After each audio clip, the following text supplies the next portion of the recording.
Hello everyone, thank you for joining us for our Mathematical Modeling Facebook Live discussion. We just completed our Mathematical Modeling webinar with our two speakers, Joanna Malone and Forrest Jones, who gave us a wonderful presentation on the basics of mathematical modeling and how it can be used in HIV prevention and care work. So we're here with NMAC's Matthew Rose to continue that discussion on how public health workers can implement mathematical modeling in their work. So Matthew, how do you foresee public health workers utilizing mathematical modeling in their work?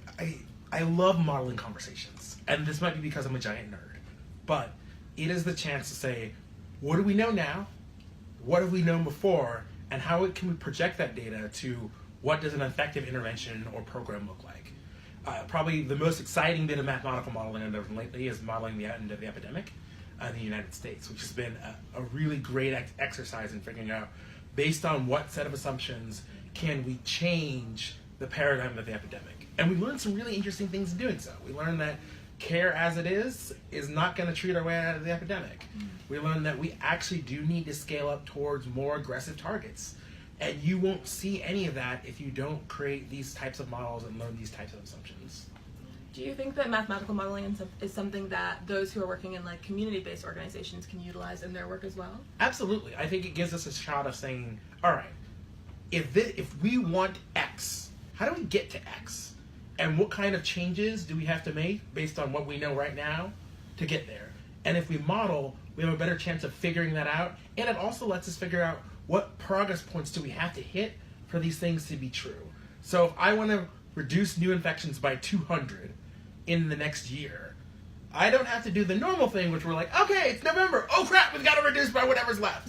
But we can set ourselves reasonable benchmarks that help us figure out where we need to be, how we have to get there, and they can be based on historical data saying, so we're going to get a lot of people in June because June is the first month of summer, it's Pride, people are having fun, they're going and feeling themselves.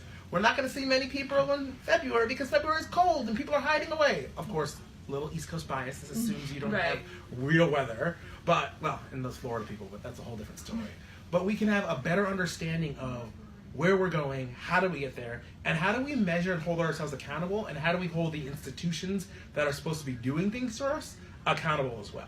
So when the health department says they're going to identify X number of positives, you can say when, and how do you come up with that number, and do you have a model? And then what kind of assumptions did your model make? If your model assumes that they're all going to show up at your doorstep, probably have a problem with your model. But if it assumes we're going to hire this many personnel who should be able to get to this things, means that we can do real planning about what we need to actually meet our goals. So what are some of the key issues in HIV you think that mathematical modeling can play a pivotal role? So obviously morbidity mortality, we got to figure out how many people are dying, how many people are losing to care, lost to follow-up, and say, you assume a 20% attrition rate. How can we get that 20% attrition rate down? And what does it mean? Someone says a 20% attrition rate, but what does that actually mean in terms of people? And the model kind of helps us figure that out. And how did we realize that we were losing 20% of people? Or, that every 6 months we lose 3 people we sign up to care. But we don't see those trends as well without having a model to show us. And it's a great visual representation of both what we need to do work on, but what we're doing really well at. And so it can be really helpful just to see in layman's terms, what does all the data we have together, what does it mean, and what is it telling us in a kind of a visual manner that we can then act upon, or react to in some cases. So I know that in thinking about HIV rates, we think about which populations are most affected and how health equity plays a part in that.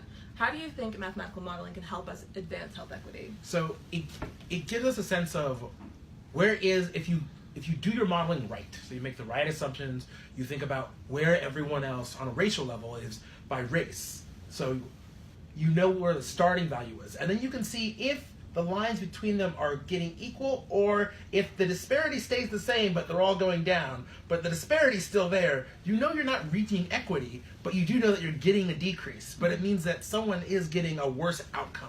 And so the modeling is a great way of telling you, are we actually achieving equity? Are we actually getting people to get the exact same outcomes, and the only thing that dictates their outcome is, do we have them in care? Not the color of the skin, their sexual orientation, their gender identity, their gender, but do we have them in care? And then when we get everyone in care, they get the same outcome. And when we see those kind of variances and lines moving on the modeling or the models, that's when we know we have the problem. and that we need to do something to make sure that that bottom line catches up to the other one as they both decrease. A lot of what we hear about mathematical modeling has to do with like rates, morbidity, mortality, as we were saying, but how can mathematical modeling help with those who have to deal with like resource allocation or like determining which intervention is best to use with the limited funds and resources that they have? Sure, so modeling is great for that. So for instance, I'll go back to the ending the epidemic model. We realized that to end the epidemic by 2030, we have to hit a triple 95, so 95% of people know their status, 95% in care, 95% virally suppressed, and get a 30% prevention effect. And you figure out, well, how do we get a 30% prevention effect? Well, we can do that by scaling up PrEP. We could say that we're going to scale up housing, because housing is a great structural intervention, scale up education. But we have to figure out where do we make those investments that we need to get us to our goal target. The model can tell us, here's where you're at, and here are the various paths you can go on. What's your priority? And the model will say, we're going to pick that one, and we can line it up with what we think is most cost effective. So it's great for forward thinking and planning, but you always want to make sure your model readjusts to thinking about where you are at and how you're feeding data into it. Because sometimes we build these models, and then we don't talk about them for 5 years, and then go, oh my gosh, the model was wrong! Like, no, the model wasn't wrong. The model, there was a little bit of error, and that little bit of error compounded over time gets us way off. So you do have to keep adjusting and keep looking at what's actually happening, and usually feeding with on-the-ground data. Okay. Do you have any last thoughts to share about future trends in modeling or in HIV technology? Absolutely. I will say, one, you do not have to be an expert in modeling. Listen, you don't have to be an expert, but you need to be aware of it, because it's where people make the assumptions about your community and what they think those assumptions mean for the effects that they're doing with their programs and interventions. So you want to know what assumptions they make, how they make them, and then what does that data tell you. You also want to say, do we catch up to the model? So remember, the model is always a predictive value. So catching up to the model tells us, did we meet the model's targets? Are we below the targets? How do we readjust to get ourselves back online? And then finally, remember that it's all about people. Every number, every person we talk about in a model always represents a person and a life. And as long as we are centering people with our work, we're going to win, even if the model is off. Because if we're making outcomes better for people, eventually we will outperform the model. Great. Thank you. I think on that wonderful note, we're going to wrap up. I'm not sure if we have any questions currently, but if you have any questions, feel free to send them to us, and we'll pass along Matthew's answers. So thank you very much, Matthew, for joining us today. No problem. Thanks for having me in. Great.